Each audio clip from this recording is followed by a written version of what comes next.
Olá, como é bom ter você novamente conosco, prestigiando mais este programa, patrocinado pela Igreja Batista Nova Vida, e quero saudar você com a doce graça e paz de nosso Senhor e Salvador Jesus Cristo.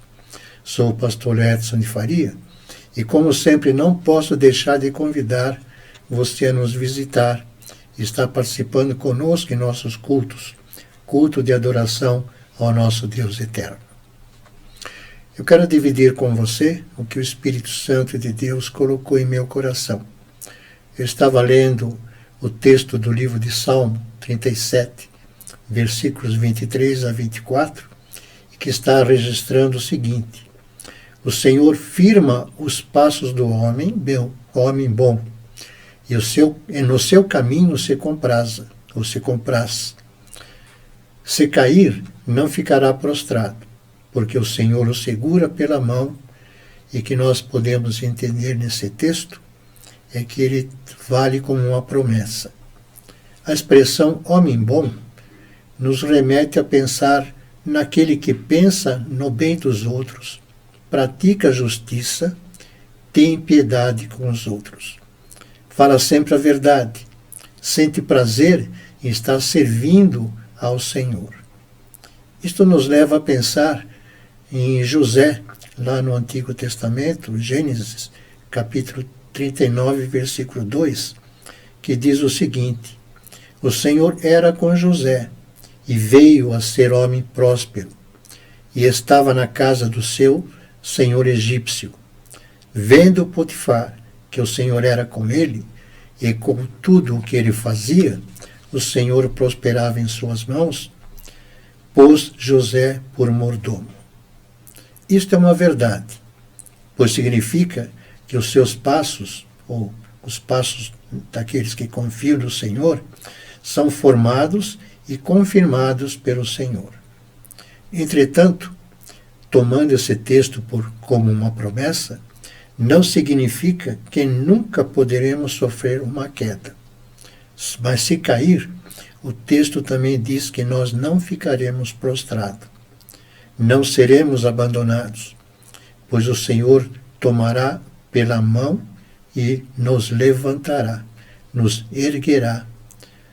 Podemos lembrar também do que aconteceu com José. Mas eu quero citar um outro exemplo, o exemplo de Pedro, quando saiu do barco e começou a andar sobre as ondas. Teve medo e começou a afundar, porque as ondas eram altas. E o Senhor Jesus Cristo o toma pela mão e ambos entram no barco. Mateus capítulo 14, versículo 31. Confira depois. O Senhor ouviu o pedido de socorro de Pedro e o tomou pela mão. Deus permite que sobrevenham decepções e provas, mas para o nosso bem. Como diz Paulo, escrevendo aos Romanos, capítulo 8, versículo 28, sabemos que todas as coisas cooperam para o bem daqueles que amam a Deus, daqueles que são chamados segundo o seu propósito. Quando lemos também o texto de Paulo na segunda carta a Timóteo, capítulo 3, versículos 16 a 17, nós vemos o seguinte registro: toda escritura é inspirada por Deus. Aí ele vai dar a sequência: a fim de que o homem de Deus seja perfeito e perfeitamente habilitado em toda boa obra, tornando-se assim um homem bom. O salmista também, no Salmo 56, versículo 13, dá uma declaração de que Deus nos sustenta com as suas mãos.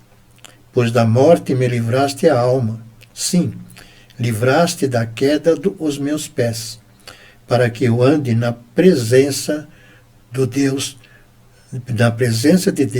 na luz da vida.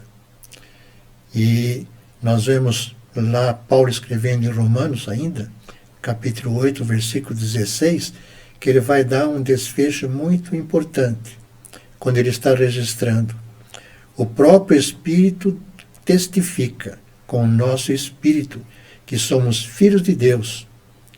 O prêmio de sermos um homem bom é que nós estaremos sendo chamados filhos de Deus.